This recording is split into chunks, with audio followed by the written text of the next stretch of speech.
फरार आरोपीला पकडण्याचा प्रयत्न करणाऱ्या पोलिसावर चाकू हल्ला। आरोपी दीपक भोसलेकडून स्थानिक गुन्हे शाखेच्या पोलिसावर हल्ला। पाथरीमधील 2017 सालच्या दरोडा प्रकरणामध्ये आरोपी फरार होता। या घटनेनंतर आरोपीला पोलिसांनी ताब्यात घेतलंय। नागपुरात गाडीला कट लागल्याच्या वादातून 2 तरुणांना मारहाण। एका गटाकडून 2 तरुणांना अश्लील शिवीगाळ करत मारहाण। नागपूरच्या बडकस चौकामधली घटना। कोतवाली पोलिसांच्या कार्यक्षमतेवर प्रश्नचिन्ह। नागपूरमधील एसबीएल कंपनीमधील स्फोट प्रकरण आरोपी असलेल्या 6 संचालकांना न्यायालयाचा दणका बसला। सत्र न्यायालयाने संचालकांचे अटकपूर्व जामीन अर्ज गुणवत्ताहीन ठरवत फेटाळले। स्फोटामुळे आतापर्यंत 25 कामगारांचा मृत्यू।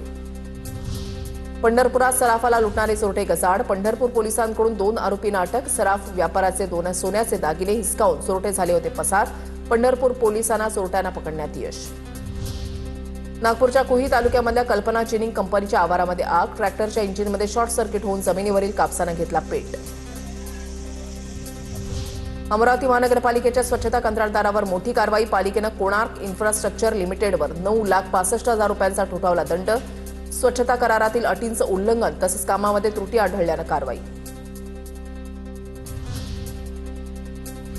वाशिममधील 32 ग्रामपंचायत अधिकाऱ्यांची खाते चौकशी। कर्तव्यामध्ये कसूर केल्यानं 32 अधिकाऱ्यांवर कारवाई। तिघांची वेतनवाढ रोखली असून उर्वरित 19 प्रकरणांचे प्रस्ताव आयुक्तांकडे पाठवण्यात आले। वाशिम जिल्ह्यातील अनेक गावांमध्ये जलजीवन मिशन अंतर्गत नळ पाणी पुरवठा योजनेची कामं अपूर्ण। काही ठिकाणी पाईपलाईनचं काम रखडलं तर काही गावांमध्ये पाण्याच्या टाक्या बांधूनही वितरण व्यवस्था बंद।